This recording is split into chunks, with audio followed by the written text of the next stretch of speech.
thank you for taking the time. Do I have it correct that the 100th Center of Hope has just opened?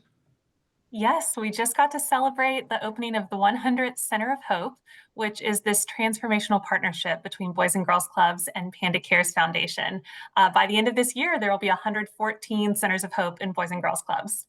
Wow, 114. So those extra 14, are those spread around the country or mostly LA area?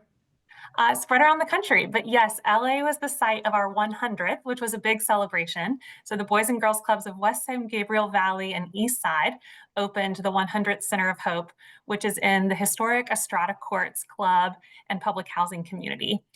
So this Wow. is a vibrant neighborhood club that's now bringing even more joy and opportunity to the young people that it serves.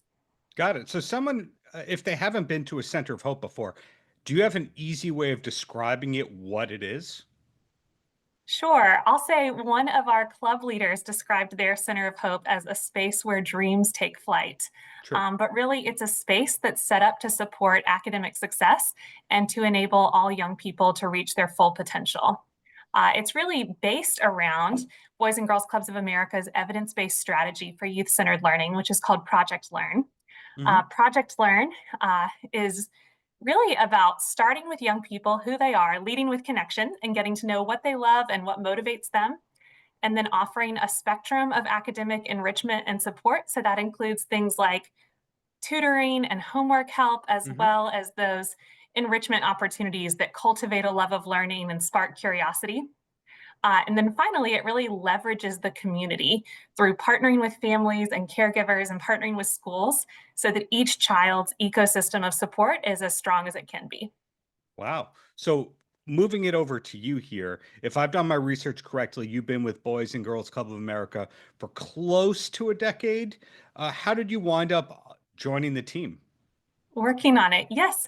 I have a background in youth development. I got to be a youth development professional starting when I was a teenager, and then moved into formal education as a high school teacher and got to work with middle Wow. and high schoolers with brain and spinal cord injuries for a while, and have been with Boys and Girls Clubs um, since 2016 now. So hearing that you come from that educational background, it sounds like it's real curriculum being developed for Center of Hope, for General Boys and Girls Club of America. It's not just an after school program like it once was. Yes, I think some people that are familiar, Boys and Girls Clubs is a over 150-year-old organization, and so some people that are familiar with what clubs looked like hundreds of years ago are sometimes surprised to see how rigorous some of the programming is.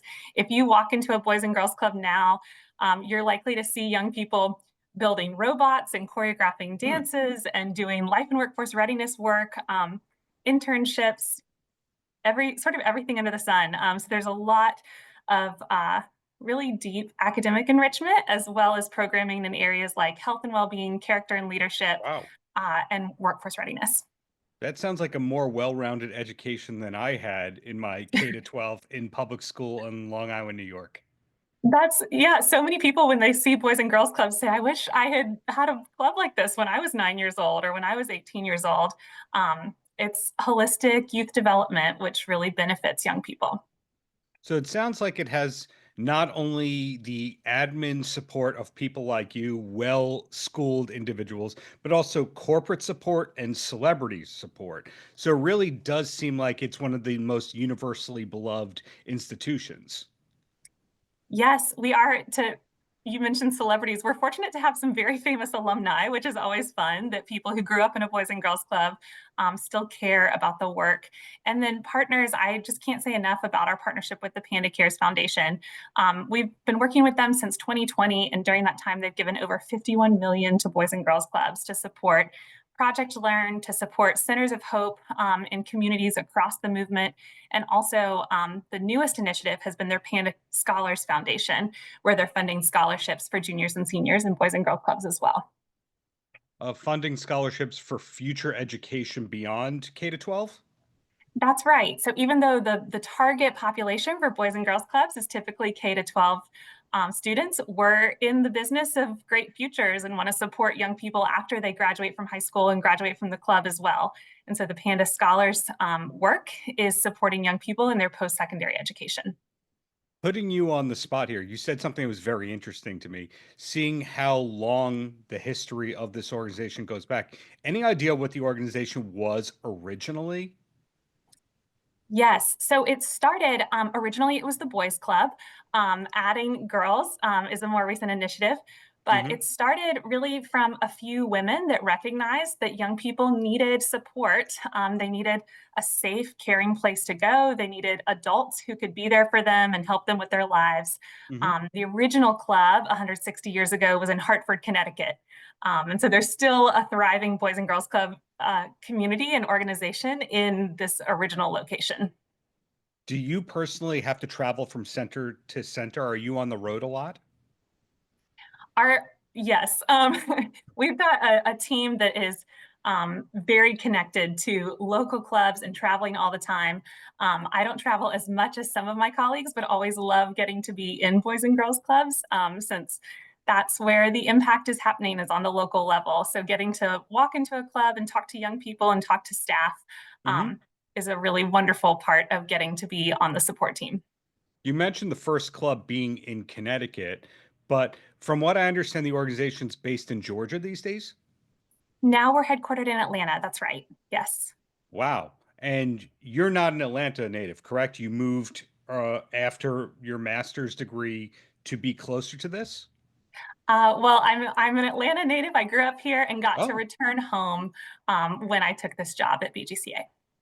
okay. So, Atlanta question, putting you on the spot here. It's always been a world-class city. It's always had direct flights everywhere. It had the Olympics, 30 years ago, just about, et cetera, CNN, et cetera. But now I'm seeing more films and TV productions being made in Atlanta than pretty much anywhere else. When did you kind of realize that it wasn't just a city, but really the city? Well, I think I'm pretty biased toward Atlanta, so I would say it's always been my favorite city. Um, but yes, I think the focus on film and media has been really exciting, and it's a trend that a lot of our Atlanta clubs have picked up on. There's a lot of film and video production and podcasting and audio production in some of the Metro Atlanta clubs, which is an exciting way that clubs are able to be responsive to their community. Are there more clubs in Atlanta than, say, Minneapolis? In other words, is it more of a hub for the Centers of Hope, or is that more Los Angeles? Fill me in on the geography. The Pardon my geography, ignorance. sure. So I'll start by saying Boys and Girls Clubs of America is a network of over 5,400 local club sites. And they're really everywhere young people are. So they're in Hmm. urban and rural neighborhoods, they're in public housing communities, in Hmm. schools, on military installations, on native lands. So it's a very diverse movement all over the place. Um, Let's see, the Centers of Hope are also pretty spread out. The first one opened in Chicago. Our 100th is West San Gabriel Valley. And Hmm. I think we've got big plans to continue expanding them with the hopes that by 2030, there will be 400 Centers of Hope. So, in the Okay, same way okay. that right now we can say, if you have a young person or a teen in your life, there's probably a Boys and Girls Club in your community or nearby. It'll be great to be able to also expand the availability of these Centers of Hope.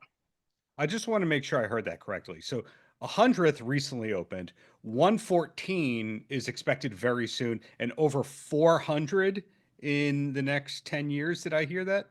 By 2030, yes, that's the plan. 5 years. Wow. Okay. So that's even sooner. So is that the case of not only great company support or great organizational support, plus corporate partners, plus just optimism in general that education's not going anywhere? Well, it's certainly because of continued strong support from the Panda Cares Foundation. And also, I think we're an organization that really values continuous quality improvement and being able to learn what's working. And when something is effective, thinking about how we can scale it and create access to that wonderful thing in more communities. So the Centers of Hope are an example of something that we're excited for the communities where they exist and want to make that available to more kids and teens as well. Wow. Well, down to the last few softball questions here. And the first one is your background. You were a high school chemistry teacher. Do you get to apply any of that to your daily responsibilities with Boys and Girls Club?